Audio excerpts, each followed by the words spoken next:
आज के अखबार की मुख्य खबर यह है कि 1984 में जो सिखों का नरसंहार हुआ था, उस मामले में जगदीश टाइटलर के खिलाफ हत्या का मुकदमा चलेगा।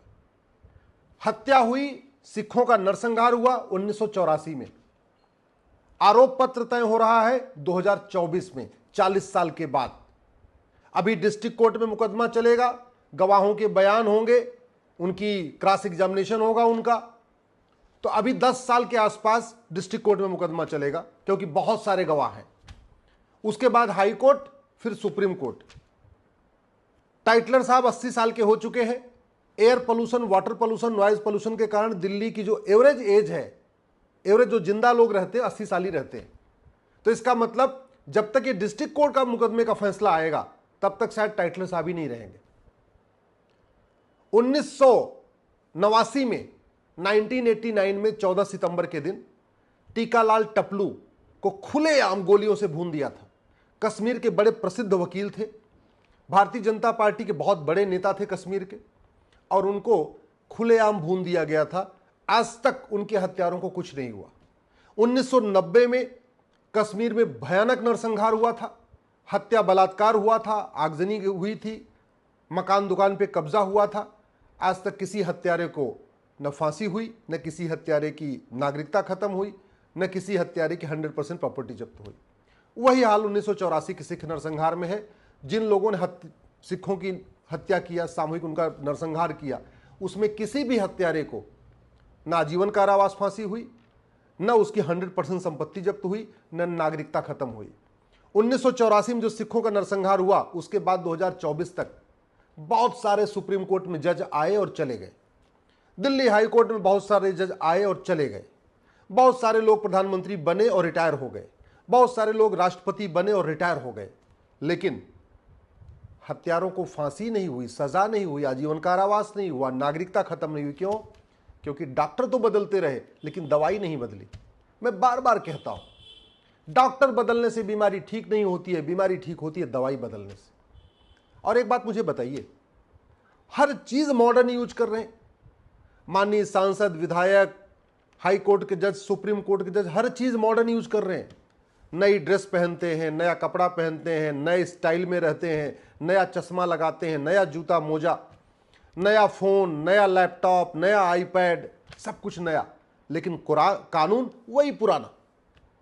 इवन बच्चों के नाम भी नए नए। आज की डेट में अपने बच्चों का नाम, चाहे वो सांसद हो, चाहे विधायक हो, चाहे मंत्री हो, जज, वो पुराना नाम नहीं रखते। ब्रह्मा, विष्णु, महेश, हनुमान, काशीनाथ, ये नहीं रखते। उमा, रमा, ब्रह्माणी, सरस्वती, ये नहीं रखते। नाम भी बिल्कुल बच्चों के नए नए, लेकिन कानून वही पुराना। फेसबुक यूज कर रहे हैं, ट्विटर यूज कर रहे हैं, इंस्टाग्राम कर रहे हैं, सारी लेटेस्ट टेक्नोलॉजी यूज कर रहे हैं, कानून वही पुराना। फोन भी अमेरिका वाला आईफोन चाहिए, एकदम अपना डाटा सुरक्षित होना चाहिए। लेकिन कानून ये नहीं देखेंगे कि अमेरिका में कौन सा कानून चल रहा है। अरे कितनी तरक्की कर लिया, कार बदल दिया, बाइक बदल दिया, सब कुछ, सोच बदल दिया, विचार बदल दिया, घर बदल दिया, मकान बदल दिया, फ्लैट बदल दिया। अपने लिए सब कुछ लेटेस्ट चाहिए। अपने बच्चों की सुरक्षा करने के लिए बढ़िया गाड़ी चाहिए, जिससे एक्सीडेंट हो तो कोई खतरा ना आए। लेकिन जनता की सुरक्षा के लिए कानून नहीं बदलना, व्यवस्था नहीं बदली। वही गुलामी वाली पुलिस व्यवस्था, वही गुलामी वाली प्रशासनिक व्यवस्था, वही गुलामी वाली न्यायिक व्यवस्था, वही गुलामी वाला एविडेंस का तरीका, सब कुछ पुराना। और एक बात मैं बहुत जिम्मेदारी के साथ पूछ रहा हूं सभी माननीय सांसदों से, विधायकों से, मंत्रियों से और जजों से, क्या आपके सामने अगर किसी की हत्या हो जाए तो आप उसकी गवाही देने बार बार कोर्ट में जाएंगे क्या? अगर आपका परिवार मार्केट में गया हुआ है, मैं बहुत जिम्मेदारी के साथ माननीय जजों से और माननीय सांसदों, विधायकों से पूछ रहा हूं, आपका परिवार अगर मार्केट में गया हुआ है, उसके सामने अगर किसी की हत्या हो जाती है आपके परिवार के सामने, क्या आपका परिवार कोर्ट में बार बार जाके गवाही देगा क्या? नहीं देगा। आज तक मैंने कहीं नहीं सुना। कितनी बार ऐसा हो चुका है कि बड़े बड़े हमारे जो वीआईपीज हैं, उनके सामने लोगों की हत्या हो जाती, कभी गवाही देने नहीं जाते। अरे जब आपको पुलिस का प्रोटेक्शन मिला हुआ है, आपके परिवार को पुलिस का प्रोटेक्शन मिला हुआ है, इसके बावजूद आपकी फैमिली गवाही देने से डरती है। ऐसे वो कहती है ऐसा पंगा क्यों लेना भैया, दूसरों के चक्कर में क्यों फंसना। तो कॉमन मैन कैसे जाके गवाही देगा? और जब गवाही नहीं देगा तो सजा कैसे होगी? क्योंकि आपने नार्को पॉलीग्राफ ब्रेन मैपिंग कानून बनाया ही नहीं। सुप्रीम कोर्ट ने तो 2010 में Selvi versus state of Karnataka में यह भी कह दिया कि नार्को पॉलीग्राफ ब्रेन मैपिंग करना फंडामेंटल राइट का वायलेशन है। कहां से वायलेशन हो गया फंडामेंटल राइट का वायलेशन? अरे किसी को न्याय दिलाना है, किसी को न्याय दिलाने के लिए अगर किसी व्यक्ति को 2 इंजेक्शन लगाना पड़ेगा और इंजेक्शन लगा के उससे सच उगलवाया जा सकता है, तो इसमें फंडामेंटल राइट का वायलेशन कैसे हो गया? जिस व्यक्ति जिसका पति मर गया है, जिसका बेटा मर गया है, जिसकी बहन के साथ बलात्कार हो चुका है, जिसकी बेटी के साथ बलात्कार हो गया, उसके फंडामेंटल राइट की चिंता नहीं है। फंडामेंटल राइट की चिंता है हत्यारों की, फंडामेंटल राइट की चिंता है बलात्कारियों की, फंडामेंटल राइट की चिंता है नशा तस्करों की, फंडामेंटल राइट की चिंता है आतंकवादियों की, फंडामेंटल राइट की चिंता है माओवादियों की। उनका फंडामेंटल राइट ज्यादा जरूरी है। उनको 2 इंजेक्शन दे के नार्को पॉलीग्राफ ब्रेन मैपिंग नहीं कराना है। जनता मरती रहे, सड़ती रहे, अपराध बढ़ता रहे, भ्रष्टाचार बढ़ता रहे, अराजकता बढ़ती रहे, वो ठीक है। मैं आप लोगों से हाथ जोड़ के निवेदन कर रहा हूं, मैं सभी माननीय सांसदों से, विधायकों से, मंत्रियों से और जजों से हाथ जोड़ के निवेदन कर रहा हूं, अपनी सोच बदलिए। ये जिस आर्टिकल 20 का हवाला देके आप कहते हैं कि narco polygraph brain mapping article 20 का वायलेशन है, उस समय आर्टिकल 20 बनाते समय हमारे संविधान निर्माताओं ने कभी सोचा भी नहीं था आने वाले टाइम में नार्को पॉलीग्राफ ब्रेन मैपिंग की सुविधा आ जाएगी। हमारे संविधान निर्माताओं ने कभी सोचा नहीं था आने वाले टाइम में साइबर फ्रॉड होगा, आने वाले टाइम में स्मार्टफोन बनेगा, आने वाले टाइम में ये सारी व्यवस्था आएगी। उस समय तो कुछ था ही नहीं। आर्टिकल 20 केवल इसलिए बना था कि पुलिस किसी को टॉर्चर करके, लाठियों से पीट के, उल्टा टांग के, उसके ऊपर गर्म पानी छोड़ के किसी से जबरदस्ती अपना गुनाह न कबूलवाए, इसलिए आर्टिकल 20 बना था।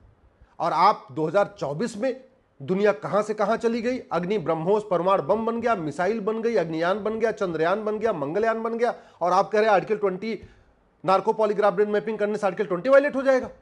कहां से हो जाएगा आर्टिकल 20 वायलेट? आपको अपराधियों के फंडामेंटल राइट की इतनी चिंता है और जो लोग पीड़ित हैं अपराध से उनकी चिंता नहीं है।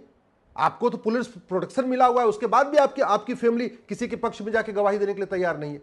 और आप चाहते हो कॉमन मैन जो रिक्शा चलाता है, ऑटो चलाता है, या जो टीचर है या डॉक्टर है, इंजीनियर, वो सारा काम छोड़ छोड़ के जा के अपना वहां पे गवाही देता रहे। और आतंकवादियों के खिलाफ कौन गवाही देगा? सबको अपनी जान प्यारी है, सबको अपनी जान की चिंता है। जो बड़े बड़े ड्रग स्मगलर होते हैं, जो बड़े बड़े माओवादी हैं, जो नक्सली हैं, जो जिहादी हैं, उनके खिलाफ कौन गवाही देगा? सबको अपने बाल बच्चों की चिंता रहती है। आपके बाल बच्चे तो कभी किसी के खिलाफ गवाही दे नहीं सकते जाके किसी अपराधी के खिलाफ। और आप चाहते हो कि कॉमन मैन जाके जो बड़े बड़े माफिया हैं, चाहे वो ड्रग माफिया हो, चाहे वो खनन माफिया हो या बालू माफिया हो, उनके खिलाफ जाके गवाही दे दे। आप लोगों के घटिया कानून के कारण लाखों लोग जिन्होंने गवाही दिया है उनकी हत्या हो चुकी है। भारत में लाखों लोगों की हत्या हो चुकी है जिन्होंने बलात्कारियों के खिलाफ गवाही दिया, जिन्होंने आतंकवादियों के खिलाफ गवाही दिया, माफियाओं के खिलाफ गवाही दिया, और उसके लिए आप जिम्मेदार हैं।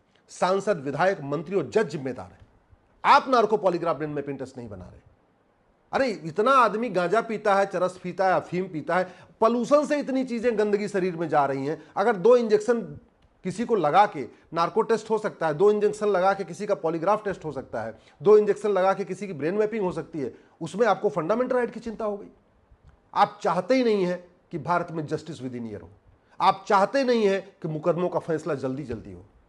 आप चाहते नहीं है कि भारत में हत्या बलात्कार खत्म हो।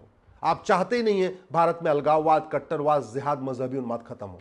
आप चाहते नहीं है भारत में धर्मांतरण रुके, घुसपैठ रुके, अवैध निर्माण रुके। आप केवल बातें कर रहे हैं, आप केवल बड़ी बड़े ज्ञान दे रहे हैं, लेकिन आप जस्टिस विद इन ईयर के लिए गंभीरता के साथ चर्चा नहीं कर रहे। मैं कह रहा हूं, आप एक पुलिस चार्टर लागू करिए, एक जुडिशियल चार्टर लागू करिए, एक सिटीजन चार्टर लागू करिए, एक एडमिनिस्ट्रेटिव चार्टर लागू करिए। आप झूठी शिकायत, झूठे मुकदमा, झूठी जांच, झूठे एफआईआर, झूठी गवाही, झूठे एफिडेविट को गंभीर अपराध घोषित करिए। आप जो फर्जी डॉक्यूमेंट लोग बनवाते हैं, फर्जी आधार, फर्जी राशन कार्ड, फर्जी ड्राइविंग लाइसेंस, फर्जी वोटर आईडी, फर्जी बर्थ सर्टिफिकेट, फर्जी डोमिसाइल सर्टिफिकेट, इसको गंभीर अपराध घोषित करिए। न कोई फर्जी गवाही देगा, और उसके बाद आप नार्को पॉलीग्राफ ब्रेन मैपिंग कानून बनाइए। मैं कह रहा हूं मुकदमों का फैसला 3-3 महीने में शुरू हो जाएगा, मुकदमों का फैसला 2-2 महीने में शुरू हो जाएगा। और जब फटाफट दंड मिलना शुरू होगा, फटाफट सजा मिलना शुरू होगी, तो भ्रष्टाचार भी रुकेगा, अलगाववाद भी रुकेगा, ह्यूमन ट्रैफिकिंग भी रुकेगी, ड्रग स्मगलिंग भी रुकेगी। सब कुछ संभव है। भारत की कोई भी समस्या लाइलाज नहीं है, भारत की कोई भी समस्या वर्ल्ड वाइड नहीं है, हर समस्या का इलाज है। और 80% समस्याओं का समाधान तो कानून बदल के हो सकता है, नियम बदल के हो सकता है, पुलिस व्यवस्था, प्रशासनिक व्यवस्था, न्यायिक व्यवस्था को बदल के हो सकता है। और इसमें कोई लागत नहीं आएगी। न जज की संख्या बढ़ाने की जरूरत है, न कोर्ट की संख्या बढ़ाने की जरूरत है। बिना जज की संख्या, कोर्ट की संख्या बढ़ाए ही 3-3 महीने में फैसला हो सकता है। केवल आप पॉलीग्राफ, नार्को टेस्ट अनिवार्य कर दीजिए। आप केवल और केवल लेटेस्ट टेक्नोलॉजी का उपयोग करिए। अगर आप घटिया कानूनों का उपयोग करते रहेंगे तो भारत में कभी शांति नहीं आएगी, कभी समृद्धि नहीं आएगी।